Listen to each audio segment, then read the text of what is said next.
Vicky, and today I'm here to do another book haul revisit. This is a thing that I've been doing on my channel for quite some time, where I look at a book haul from 2 years ago and I just see if I've read the books. I keep track if I've read them or haven't read them, and then of the pile of unread books, I pick one and it goes on my next month's TBR. And it has happened twice now that I have done one of these and I have actually read all of the books. Which is very awesome. But if that happens, I then just pick a book from a previous book haul revisit that might still be on my shelves and I read that. So this book haul is from April 2023. So let's go and see what I was up to, what was I buying, and have I read what I bought.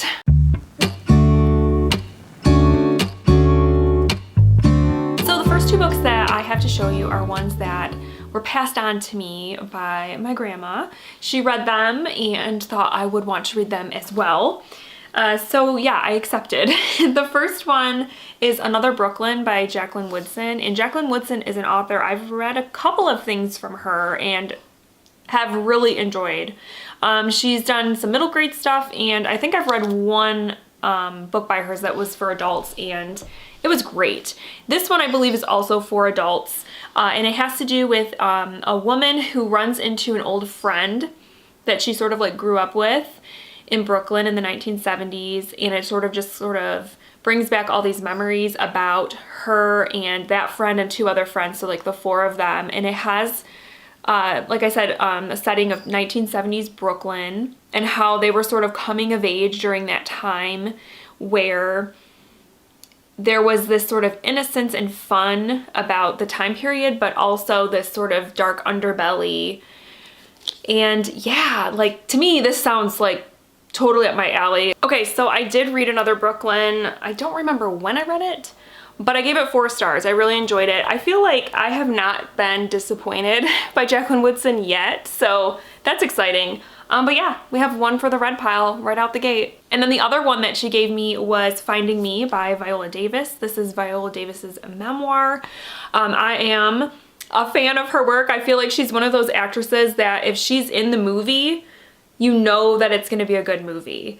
And so I'm really interested in seeing what her upbringing was like and what her life was like and all of that. I also read Viola Davis's memoir and I gave it 5 stars. It was so good. I listened to the audiobook and it was narrated by her, so I think that was gave it a little something extra, but her story was so inspiring and just so interesting. I don't tend to read a lot of celebrity memoirs, but I had to pick hers up. I'm glad that I did because it was totally worth it. Like I said, a 5-star read. Then for my birthday, I was only gifted one book, which is good. I mean, it's a good thing. My family got me a book for my birthday. This is the one that actually, I'm told Leia specifically picked this book out for me. And it's called The Finalists by David Bell. And it's basically about these 6 college students who are struggling to pay for their college tuition. And there is this opportunity to win this scholarship from this like prominent family in the area. It's called the Hyde Scholarship. And sort of the terms of even being eligible for this scholarship is they have to go to this rundown home on the campus property, which was owned by the Hyde family. They have to stay there for, I don't remember how long it said.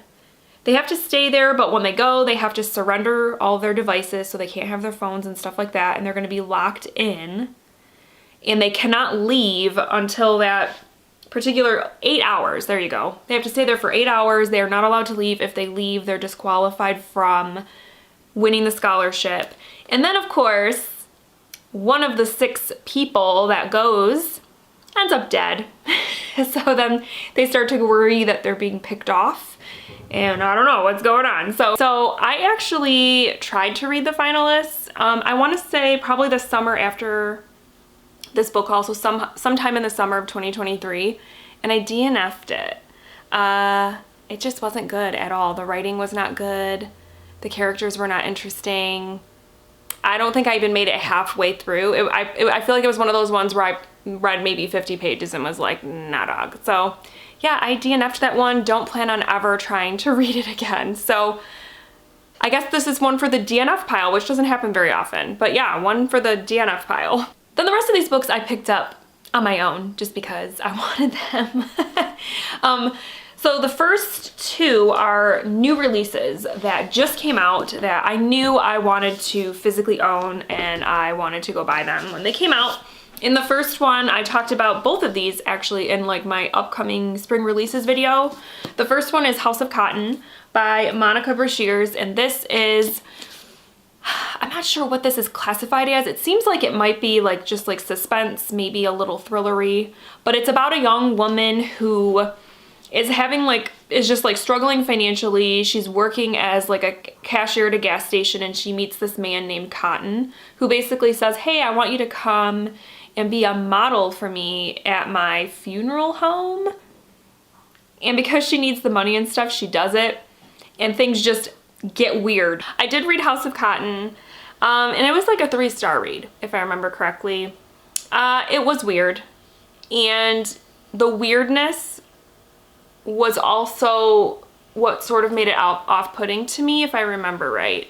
I remember the main character, there was something about her that I just struggled with, and I can't really remember exactly, but so this book was kind of a disappointment because it was an anticipated read, and I really thought it was going to be like just super good, and it just ended up being a 3-star.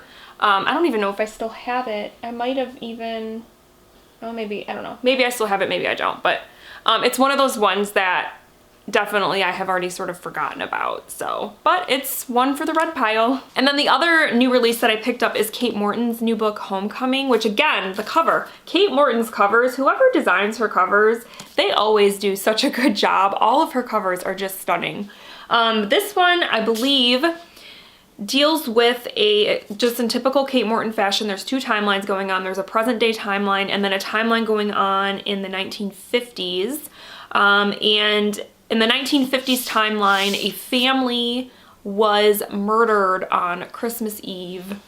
And in the present day, our main character is going to her grandmother's to care for her because she is dying, and she kind of stumbles across some stuff from her grandmother's past that somehow shows her connection or knowledge or something about what happened to this family that was killed in the 50s.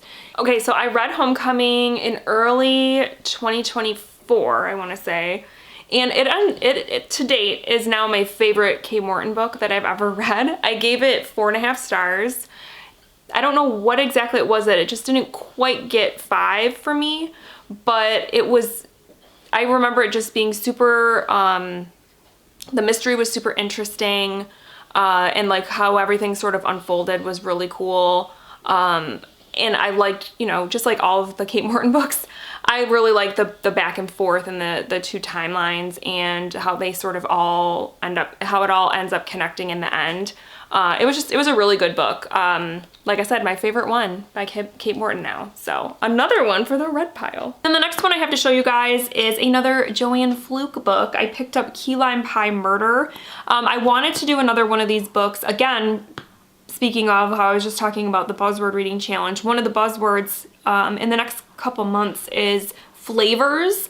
And so I immediately thought of one of these books would be perfect because almost every title has like a flavor word in it, and I wanted to definitely dive into another one of these mysteries. This is a cozy mystery series about a woman who lives in Minnesota, and she owns a bake shop, and she keeps stumbling upon these murders in her town and having to solve them and like play detective. And then like along the way there are recipes in the book that you can make. I read one of these books back in January, and I did a whole like vlog where I baked all of the recipes, and it was really fun. And I kind of want to do something similar with this book, but I don't think I'm going to do all of the recipes. But I picked this one because there are a ton of books in this series, but I picked this one because it takes place sort of at summertime or at the start of summer, and it deals with a carnival, which just sounds really fun to me, like going into, like we're kind of gonna be moving into the summer months soon, and so I thought that would be a good time, like just seasonally a good time to read this. And also flipping through the recipes, there were a couple in here that I definitely want to try. Okay, so I did read Key Lime Pie Murder, and I did a books and baking vlog that was totally centered around that book, and it was really fun. Once again, the recipes were great. I don't remember everything I made. I know one of them was definitely key lime pie. It turned out really well. And it just was a fun experience. I definitely would read more of the books from that series. There are a ton of them. And really, like, any season you could find one to read. And what's nice about that series is you don't have to read them in order. You can kind of skip around and it's fine. So yeah, I would definitely pick up more. This one, I think I gave it, I don't know, I want to say I gave it 3 or 3.5 stars. It was a good time, a nice cozy mystery to read. Then the last couple I picked up because I was trying to kill time while my daughter was at a birthday party. I wanted to kind of hang out in the area, and there was a bookstore nearby. It was actually a used bookstore. So I popped in there and I picked up a couple books while I was browsing. The first one is the 5th book in the A Series of Unfortunate Events series.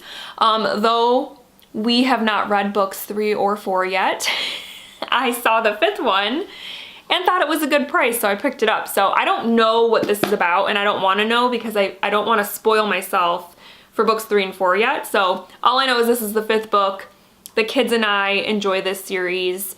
We actually just finished reading the 2nd book, so we want to definitely keep going, and that's why I'm kind of slowly collecting these editions. I haven't read that book because I haven't read the 4th book yet. So since this book haul, the kids and I did read the 3rd one, and the next book, the 4th book, is called The Miserable Mill, and I haven't read it yet though. So I can't read the 5th book until I've read the 4th book, but that is the first book officially from this book haul that I haven't read. So we shall see how this is gonna go down. We might have to tweak some things if this ends up being the only book that I haven't read from this haul. The next one I picked up is a book by Stephen King that I'm hoping to read this year because I'm trying to read all of his books in chronological order, and so one of the ones coming up soon is From a Buick 8. And this one, I don't know how much I'm gonna enjoy this one. I don't really know what it's about. Just from reading the blurb, it sounds like it has a little bit of a Christine vibe, like an evil car, maybe from another time or another like when, and like a parallel universe, but somehow the car has bad vibes. And I was actually not a huge fan of Christine, so I don't know if this one's gonna be enjoyable for me or not.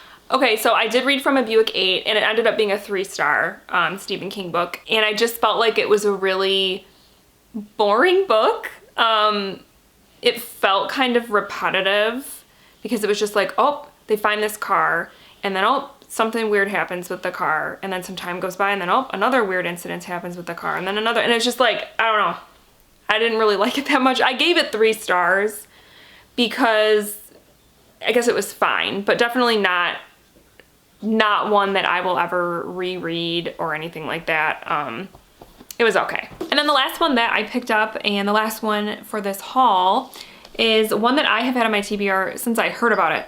And I've been like going back and forth between like, do I want to listen to it on audio? Do I want to physically read it? Do I want to own it? Can I get it from the library? Da da da da da. And when I saw a used copy at the bookstore, I'm like, you know what? And I actually opened it up and I read the first couple pages. I went, yeah, I need to physically read this because I'm already like in love with the writing. And that is The Death of Vivic Oji by Akweke Emezi. And this is about a Nigerian family. And I think the very first scene is this mother finding her son, Vivek, dead on the front porch.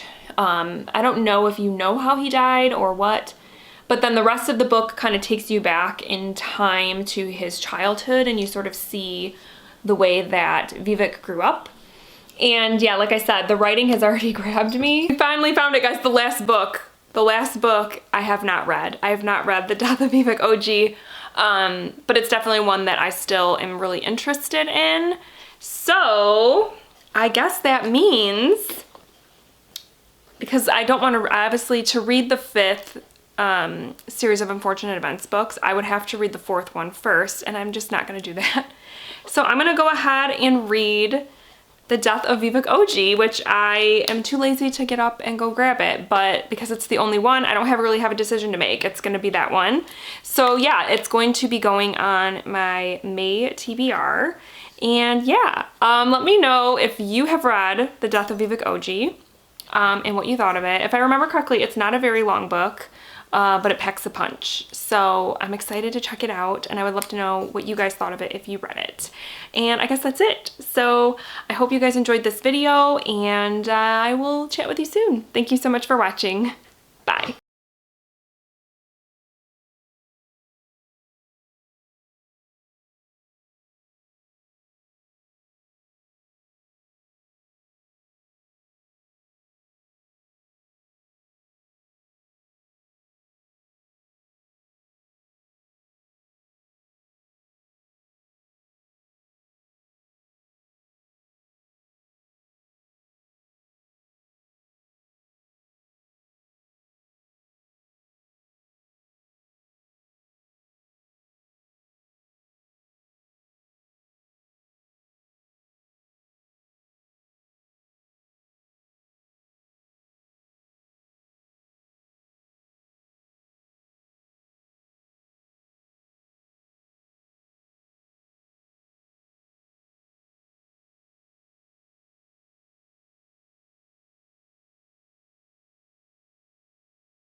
The last book I have not read. I have not read The Death of Vivic Oji, but it's definitely one that I still am really interested in. So I guess that means, because I don't want to, obviously, to read the 5th series of Unfortunate Events books, I would have to read the 4th one first, and I'm just not going to do that. So I'm going to go ahead and read The Death of Vivic Oji, which I am too lazy to get up and go grab it, but because it's the only one, I don't really have a decision to make. It's going to be that one. So yeah, it's going to be going on my May TBR. And yeah, let me know if you have read The Death of Vivic Oji and what you thought of it. If I remember correctly, it's not a very long book, but it packs a punch. So I'm excited to check it out, and I would love to know what you guys thought of it if you read it. And I guess that's it. So I hope you guys enjoyed this video, and I will chat with you soon. Thank you so much for watching. Bye.